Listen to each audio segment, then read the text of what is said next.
Bismillahirrahmanirrahim.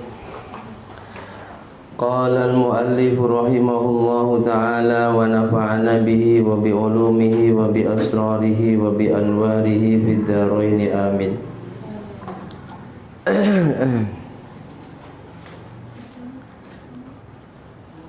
Kita lanjutkan kajian hadis qudsi dari kitab Al-Mawa'id bil Ahadisil Qudsiyah karya beliau Hujjatul Islam Al-Imam Abi Hamid Muhammad bin Muhammad Al-Ghazali. Al-Mau'izatul Ashirah, mau'izah yang ke-10. Benar ya? Yaqulullah ta'ala, Allah berfirman, ya ayyuhan nas, hei sekalian manusia. Ini yang diseru oleh Allah semua manusia, bukan hanya mereka yang beriman. Qad ja'atkum mau'izah mir rabbikum wa shifaa'un lima fis sudur.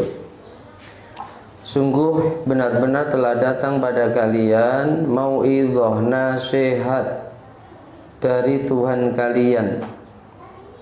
Wa shifaa'un lima fis sudur, yang nasihat-nasihat ini bisa menjadi obat penyakit-penyakit yang ada pada hati kalian. Yang dimaksud adalah Quran. Wa nunazzilu minal Qur'ani ma huwa shifaa'un wa rahmatul lil mu'minin wa rahmatul lil mu'minina wa la yazidudz zalimina illa khasara. Wa nunazzilu, dan kami turunkan, kata Allah, minal Qur'ani, dari Quran, ma huwa shifa', obat. Quran itu bisa jadi obat. Nah, cuma kalau yang baca kita rak pakai mandi ya. Kalau yang baca orang yang dekat dengan Allah, dengan kebersihan hatinya, dengan keistiqomahan, kesalehan dan ketakwaannya, Masya Allah, obat dengan Quran yang dibaca oleh orang-orang seperti itu mengalahkan obat ahli medis yang harganya ratusan juta. Ma huwa shifaa'u wa rahmatul lil mu'minin, dan menjadi rahmat bagi alam semesta. Hanya banyak cerita seseorang yang divonis harus operasi, biayanya ratusan juta, kemudian silaturahim ke kiai, ke ulama, biayanya hanya ngambil air putih, dibacakan Al-Fatihah, lalu didoakan, sembuh. Setelah wasilah minum air putih yang didoakan oleh kiai tersebut dengan hanya mungkin membaca Fatihah. Saya teringat beliau Mbah Dimyati Kendal yang sangat terkenal. Itu kalau Syawal kita pasti bawa rombongan ke sana.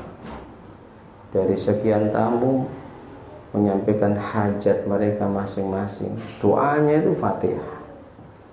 Doanya Fatihah. Yang minta sakit ya Fatihah. Fatihah, nanti doa Fatihah. Inni as'aluka bihaqqil Fatihatil mu'azzamah was-sabi'il mathani an taftaha lana bikulli khair wa an tatafaddala alaina bikulli khair. Nanti terus dikhususkan. Semisal kalau minta sembuh ya dirubah kalimatnya dengan Fatihah sembuh. Yang pengen rezekinya lancar, Masya Allah.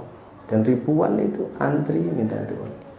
Di Haji Dimyati Rois Kaliwungu, pengasuh pondok pesantren Al-Fadlu, itu termasuk salah satu kiai yang dulu saat nyantri di Lirboyo itu sudah diamanati masyayikh untuk ngaji kitab-kitab besar. Itu Mbah Dimyati. Jadi di Lirboyo itu diamanati ngaji Ikhya, padahal statusnya itu santri sekaligus ngajar di sana. Tapi setelah beliau pulang, mungkin karena usia, umur terakhir, itu yang jadi keistiqomahan beliau kalau Ramadan wajib ribuan, kalau malam Jumat Kliwon. Makanya kalau Jumat Kliwon itu terkadang kita berangkat dari Jepara habis sisa bawa rombongan, nanti habis sisanya istighosah dulu di Badim, ribuan orang, nanti lanjut ke Pekalongan untuk paginya. Itu istiqomah yang dibaca ketika beliau sudah sepuh, kitab Arba'in, kitab hadis yang kita baca selesai itu. Tapi yang ngaji Masya Allah ribuan. Ini Mbah Kiai Haji Dimyati Rais Al-Fadlu. Makanya tergantung. Guru kita itu ada yang mengumpamakan doa itu seperti orang nembak. Meskipun pelurunya hebat, kalau yang nembak tidak ahli ya meleset. Tapi meskipun pelurunya jelek, harganya murah, tapi kalau yang nembak ahli tepat. Ya benar juga ya. Terkadang kalau kita yang berdoa sampai fasih-fasih, ijabahnya lama. Tapi guru-guru kita terkadang baca Fatihahnya pun ya sembarangan. Tapi Masya Allah dijabah oleh Allah. Jadi ibaratkan tadi, doa itu adalah peluru. Kemudian yang kedua adalah kalau penembaknya itu adalah penembak yang jitu, ya tepat sasaran. Nah kita ini wallahu a'lam ya, kadang tepat sasaran, kadang meleset. Nah, tapi tetap berdoa adalah ibadah yang diperintahkan. Jadi Quran itu syifa'un lima fis sudur, menjadi obat hati juga obat tubuh. Falima la tuhsinuna illa liman ahsana ilaikum. Kata Allah, ketika aku sudah mendatangkan pada kalian mau'idhah berupa Al-Quran yang juga bisa menjadi obat dari segala penyakit, mengapa kalian ini berbuat baiknya hanya kepada orang yang berbuat baik pada kalian? Itu perilaku kita. Kita berbuat baik pada si fulan karena dia berbuat baik pada kita. Mengapa harus pilih-pilih orang kalau berbuat baik? Apalagi kepada orang yang membenci kita, memfitnah kita, kita nggak mau berbuat baik kepadanya. Jangan pilih-pilih orang kalau mau berbuat baik. Wala tasiluna illa man wasalakum. Mengapa kalian itu hanya menyambung silaturahim kepada mereka yang menyambung silaturahim padamu, yang selalu berkumpul. Makanya Rasul katakan, dikatakan orang yang menyambung silaturahim itu bukan kepada orang yang silaturahimnya sudah tersambung. Yang Rasul katakan, man ahabba ayyub satalahu fir rizki, siapa yang ingin dilapang luaskan rizkinya, wa yunsha'alahu fi asari, dipanjangkan umurnya, falyasil rahimah, hendaklah ia menyambung silaturahim itu kepada mereka yang tidak punya silaturahim baik dengan kita. Itu sulit. Kalau sudah seperti ini, kita nggak ada masalah, kita kumpul kemana-mana di majelis yang baik, ini namanya mempererat silaturahim. Kalau menyambung silaturahim, ya yang terputus sulit kan? Kalau ada orang yang memutus silaturahim dan kita kan, terus kita benci juga, kita jauhi. Ya, makanya mengapa kalian dalam silaturahim juga harus pilih-pilih? Pilih mereka yang menyambung silaturahimnya padamu. Jangan pilih-pilih.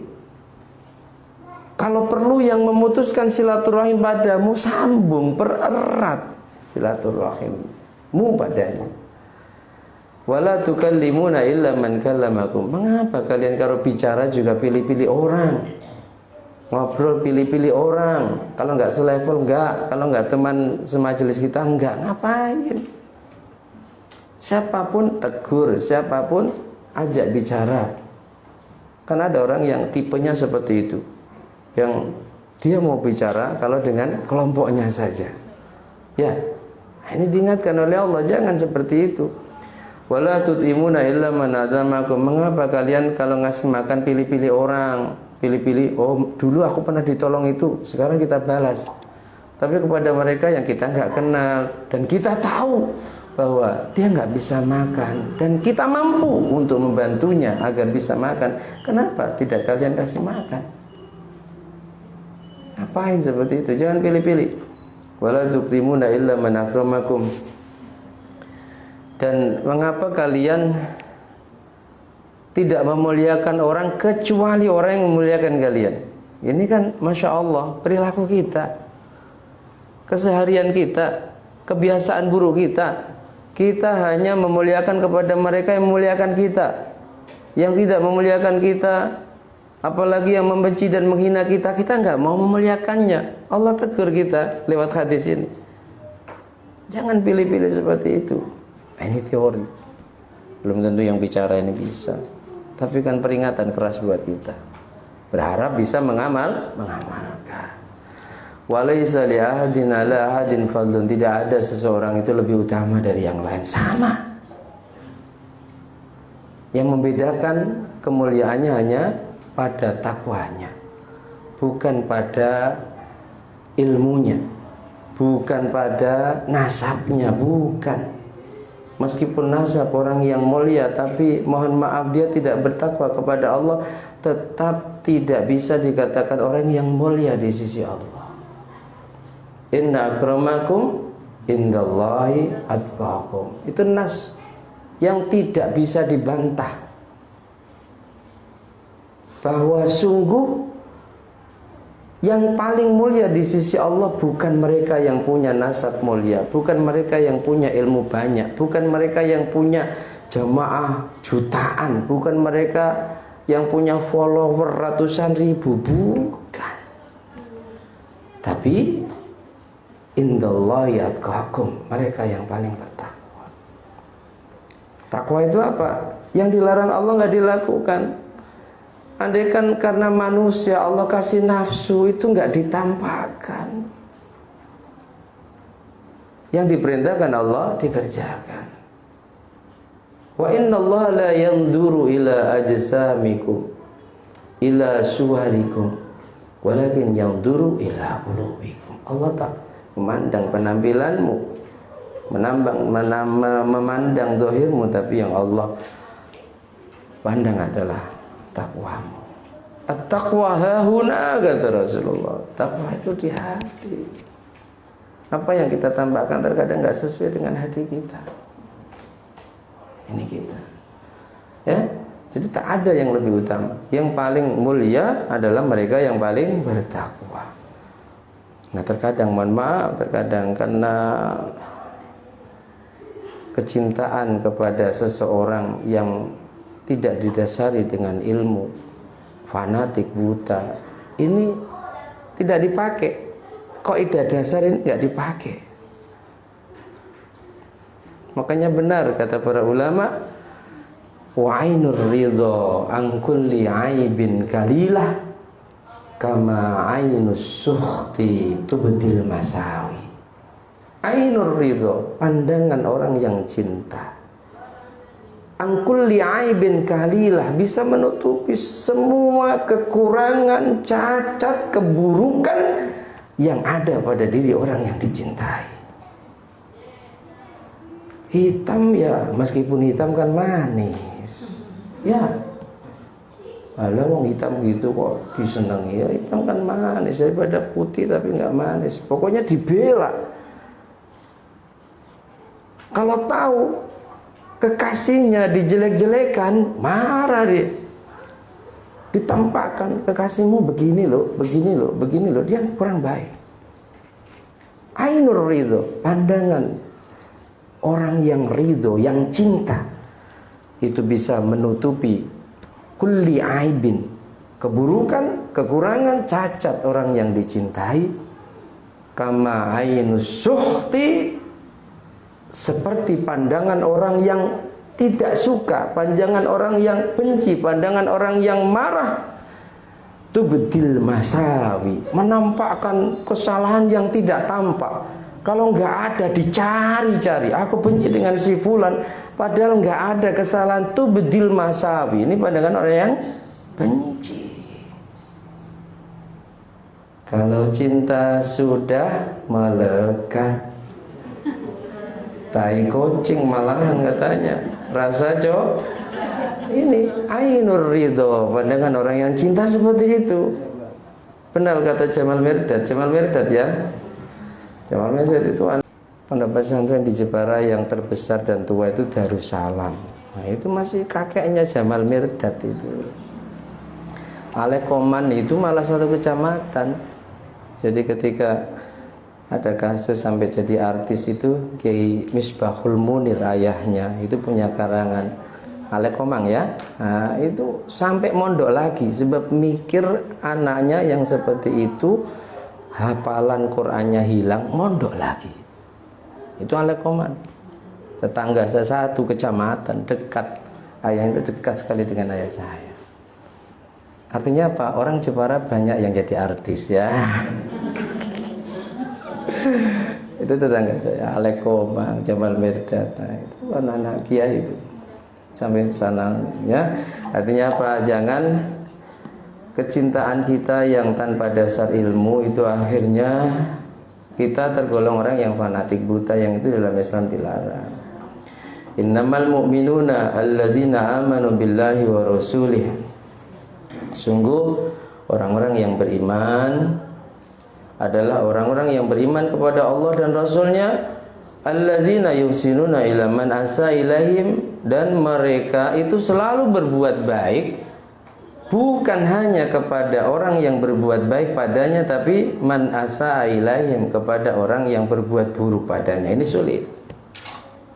Kayaknya Nabi itu sampai wasiat kepada sahabat Uqbah bin Umair atau bin Amir, ya Uqbah, maukah aku tunjukkan padamu afdhul ahlaki ahli dunya wa ahli akhirah, akhlak yang paling mulia, paling utama yang dimiliki oleh penduduk dunia akhirat, penduduk langit bumi? Bala ya Rasulullah, mau sekali. Lalu Rasul katakan padanya, silman qata'aka. Kalau ada orang yang memutuskan silaturahim padamu, sambung. Ini kan sulit. Kalau sudah baik seperti ini, mempererat. Tapi kalau ada yang benci kita, memfitnah kita, kita suruh nyambung. Bahkan mereka sampai bersumpah tidak akan mau bicara dengan kita, kita suruh datangi. Sulit. Sangat sulit. Silman qata'aka. Wa'ati man haramaka. Kalau ada orang yang karena kebenciannya kepadamu, wahai Uqbah, sehingga dia tidak mau memberikan kebaikan padamu, ati, jangan kamu balas seperti dia, tapi ati, berikan kebaikan padanya. Karena begitu bencinya sama kita, satu perumahan diundang saat punya hajatan, kita enggak. Nah, jangan balas saat kita punya hajatan. Ati, beri yang terbaik. Jika yang lain undangannya hanya lewat WA, datangi dengan kertas yang begitu mahal, sampaikan langsung. Nanti kalau sudah selesai hajatan, semua pulang, tak ada yang dikasih berkat, kasih. Jika perlu tambah amplop. Nah, ajarannya Rasulullah, ati man haramaka. Berikan kebaikan pada orang yang menghalangi dirinya memberikan kebaikan padamu. Wa yasiluna man qata'ahum. Jadi kalau yang ketiga itu wa'fu amman dolamaka. Kalau ada orang yang mendolimimu, mendolimi harga dirimu, hartamu, fisikmu, maafkan. Jika perlu sebelum mereka minta maaf, maafkan. Rasul itu diantara akhlak mulianya, in udhiya ya'fu. Siapapun yang menyakiti beliau, entah harga diri beliau, entah fisik beliau, entah harta beliau, ya'fu, beliau maafkan. Wala yu'aqib, tak pernah ada niat untuk membalas. Beda dengan kita. Awas kamu ya, saat ini kamu oke, menang, nanti kalau ada kesempatan hancur kamu. Ini gitu. Rasulullah, in udhiya ya'fu wala yu'aqib wa in khusima yasmut wala yujawib. Kalau ada yang mencaci maki Rasulullah, Rasul dicaci maki itu diam, yasmut wala yujawib, enggak mau jawab. Ini caci maki bukan ajaran Rasulullah, ya. Caci maki bukan ajaran Rasulullah. Bahkan Rasul itu saat dicaci maki beliau diam dan enggak menjawab. Kemudian lewat nasihat ini Allah katakan, sungguh orang yang imannya sempurna itu ya mereka yang beriman kepada Allah dan Rasulnya, kemudian mereka yang selalu berbuat baik, ila man asa ilahim, pada mereka yang berbuat buruk padanya, wa yasiluna min man qata'ahum, dan menyambung silaturahim kepada mereka yang memutuskannya, ya'fu amman haramahum, memaafkan orang yang menghalangi melakukan kebaikan, berikan kebaikan kepadanya. Wa ya'tamunna man khanahum, ada orang yang dikhianati, ada orang yang dikhianati tetap dipercaya. Nah, ini ada orang yang mengkhianati kita, itu tetap ya'tamannuna, berharap dia itu amanah. Wa yukallimuna man hajarahum, kalau ada yang mendiamkannya, dia ajak bicara. Dia ajak bicara. Mendiamkan orang lebih 3 hari itu tergolong orang munafik. Artinya kalau kita jumpa nggak mau tegur sapa, kalau di rumah masing-masing ya enggak, bertahun-tahun ya nggak apa-apa, nggak jumpa. Kita jumpa nggak mau tegur sapa, bahkan melengos, nah, itu sangat dilarang. Jadi orang yang beriman sempurna itu yukallimuna man hajarahum, dia mau bicara kepada orang yang mendiamkannya. Ini kan sulit. Kita ini kalau ada mendiamkan kita kan kita balas. Memang kamu siapa? Pasti begitu kan. Akhirnya ada kesombongan dalam hati kita. Wa yukrimuna man ahanahum, orang yang beriman sempurna adalah mereka yang mau memuliakan orang yang menghinakannya. Wa inni bikum la khabir, sungguh aku ini Allah adalah zat yang maha waspada, maha tahu apa yang kalian lakukan, maha waspada pada kalian. Ini mauidhah yang ke-10, mudah-mudahan bisa kita amalkan sehingga Allah benar-benar ridho dan cinta pada kita dunia akhirat. Amin Allahumma amin. Ya, Allah a'lam bishawab. Al-Fatihah.